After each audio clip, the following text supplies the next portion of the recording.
Karena banyak orang berasumsi kita kalah project, kita malah melakukan itu karena harga. Tidak begitu.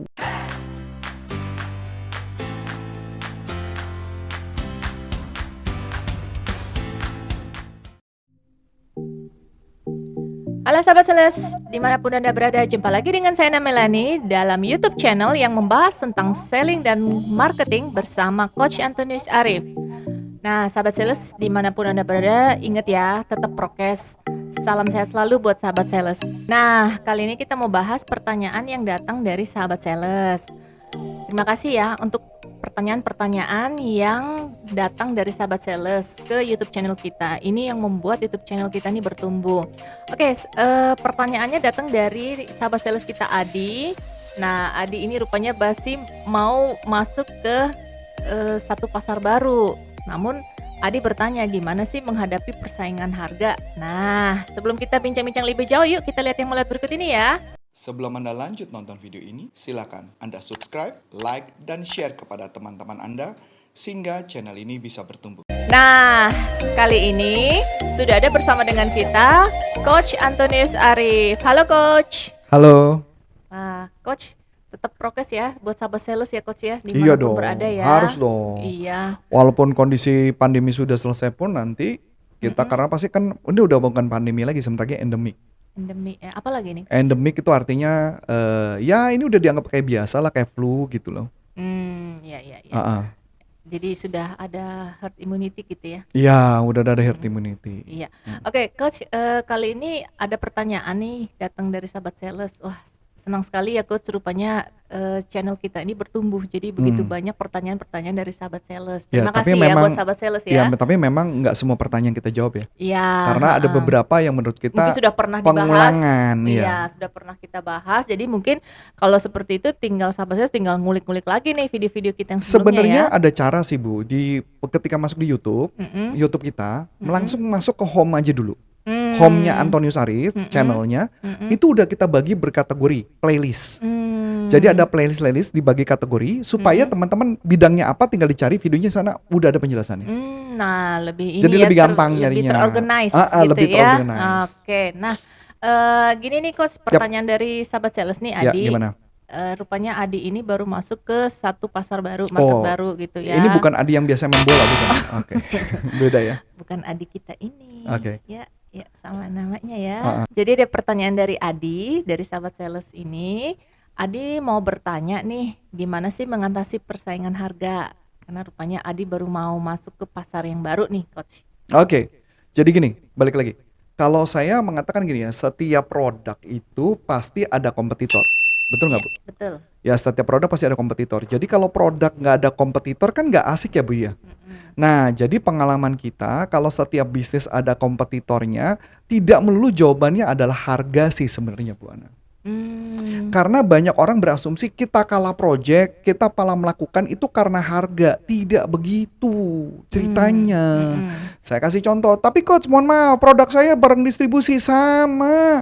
Saya pernah kerja di sebuah perusahaan yang harga kita produknya beda 10% daripada kompetitor.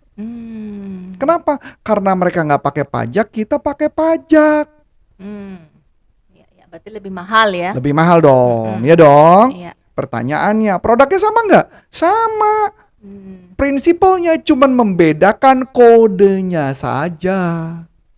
Misal produknya misalnya handphone, yang satu handphone kodenya misalnya 45X/C, yang satu 45X/A, produknya sama persis. Yang membedakan cuma kardus. Berarti produknya sama? Iya, sama. Sama. Tapi harganya beda berapa? 10%. Tinggal pertanyaannya gimana cara jualannya dong. Iya, betul.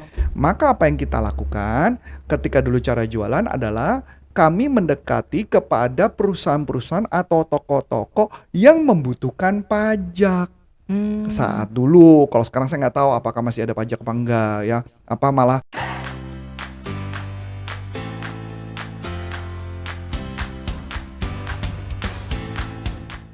sekarang Untuk sudah apa pajak nih semua. pajaknya ya? Pajak perusahaan kan butuh pajak, Bu.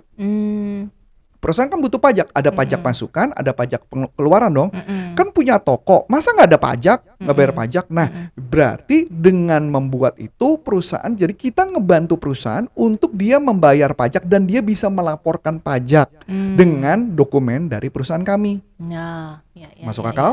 ya. Yang Mm-mm. pertama dong. Mm-mm. Yang kedua, berarti apa yang harus kami lakukan? Yang harus kami lakukan, yang kemudian yang kami lakukan adalah kami membuat loyalty program. Mm. Supaya apa? Supaya orangnya tetap belanja sama kita walaupun harga kita lebih tinggi dibanding kompetitor, kadang-kadang setengah sampai $1 dibanding kompetitor. Mm. Itu dulu Bu. Ya, Jadi ya. maksudnya intinya kita harus melihat ada peluang atau enggak. Sama-sama masuk akal? Ya. Bagaimana kalau barangnya ada dua-duanya sama-sama ada pajak? Harga satu barang lebih tinggi, yang satu lebih murah. Sekarang saya tanya, barang kan nggak mungkin ujuk-ujuk harga bisa main tinggi lebih mahal begitu aja tanpa ada perbedaan antara satu sama yang lain. Setuju nggak Bu? Ya. Biasanya beda apa? Misalkan kita jual mobil Bu, yang satu harganya mahal, yang satu lebih murah, harga barangnya sama. Bedanya apa? Pasti ada servis garansi yang berbeda. Setuju nggak Bu? Ya. Saya ambil contoh, saya beli MacBook. Mm-mm. Beli MacBook, harga saya MacBooknya lebih mahal dibanding MacBook yang, jadi ada MacBook yang jualan di black market, Mm-mm. ada MacBook yang jualan di market yang ada garansi resmi. Mm. Pertanyaannya, pasti garansi resmi lebih mahal dong? Ya. Mahalnya mungkin kadang-kadang bisa lebih 1 juta dong? Mm-mm. Pertanyaan menarik, kenapa orang mau beli yang garansi? Kalau Rusak? rusak ada garansi. Ada garansi, tapi ada jawaban. Masalahnya produknya nggak gampang rusak. Mm. Kan ada kayak gitu dong. Iya. Saya ambil contoh Mac deh. Mac tuh nggak gampang rusak loh Bu. Mm-mm. Tapi balik lagi, pengalaman saya kalau pakai barang yang tidak garansi, resikonya lebih besar buat saya. Mm. Masuk akal? Ya. Kecuali, makanya kenapa mereka harus memberikan servis tambahan. Servis tambahannya apa? Misalnya garansi ditambah 6 bulan. Atau kalau produknya jatuh, mereka kena air, itu digaransi. Misal kayak gitu, jadi berikan servis tambahan gitu loh Bu. Jadi dengan servis-servis tambahan, itulah yang membuat kenapa orang mau beli. Nah itu yang kadang suka nggak disadari. Jadi kalau buat saya, ini gampang ya. Perusahaan Anda, perusahaan kompetitor, harga kita lebih mahal. Coba dicek, kenapa kita lebih mahal? Servis apa yang kita punya lebih? Nah servis yang lebih itulah yang kita unggulkan, kita tawarkan kepada orang lain. Satu. Yang kedua, kalau kita mau mempromosikannya gimana? Gampang. Sebutkan 3 unique selling point produkmu, walaupun produknya sama. Nah 3 unique selling point itulah yang kita gadang-gadang, yang kita sebarkan kepada orang, informasi pada orang lain. Itulah yang makanya kenapa kalau saya tanya, pernah nggak kerja di perusahaan yang harganya lebih mahal? Pernah. Pernah nggak saya kerja di perusahaan yang di kompetitor dulu waktu saya ingat tahun 2000 jualan website, kompetitor saya jualannya cuma 10-15 juta, saya jual 30-50 juta, pernah. Berarti kalau ditanya, saya pernah jualan barang mahal? Pernah banget. Gitu loh maksud saya. Karena kalau jual semua kita jual bisa laku karena barangnya harga murah, mau expert kita di mana? Expert kita cuma jualan jarang barang-barang murah aja gitu kan. Iya. Nanti udah gitu ngomong lagi Bu, saya punya produk murah, saking murahnya nggak ada yang mau beli. Problem lagi berikutnya kan, sama aja.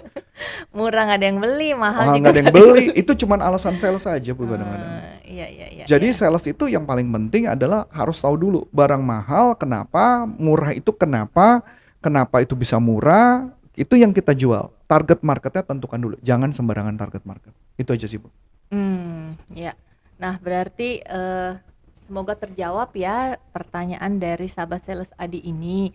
Jadi meskipun ada persaingan harga nggak usah khawatir ya. Nggak usah, ngapain khawatir. Jadi apalagi ternyata perusahaannya bisa besar.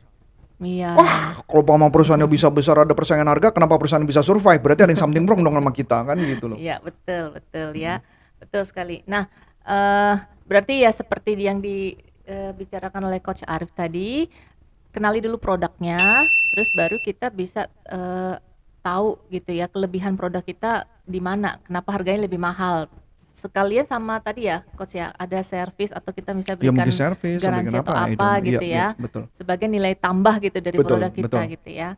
Oke, sahabat sales, kalau sahabat sales pengen tahu atau pengen upgrade tentang ilmu sellingnya nih kemana ya? Bisa masuk ke salesuniversity.id/event. Di sana udah ada jadwalnya. Dan bisa juga di sana bisa ikut langsung pelatihannya. Ada pelatihan yang sudah on demand record. Jadi ada record. Jadi ada pelatihannya, ada ujiannya, dan ada sertifikasinya juga di sana. Dan kalau mau ngundang kita bisa masuk ke corporaconsulting.com dan informasinya juga ada di deskripsi, tinggal diklik linknya dan nanti bisa kontak kita. So, akhir kata saya Coach Antonius Arif dan Saya Namelani. mengucap banyak terima kasih, sukses buat Anda dan Salam sampai jumpa. Salam performance. performance.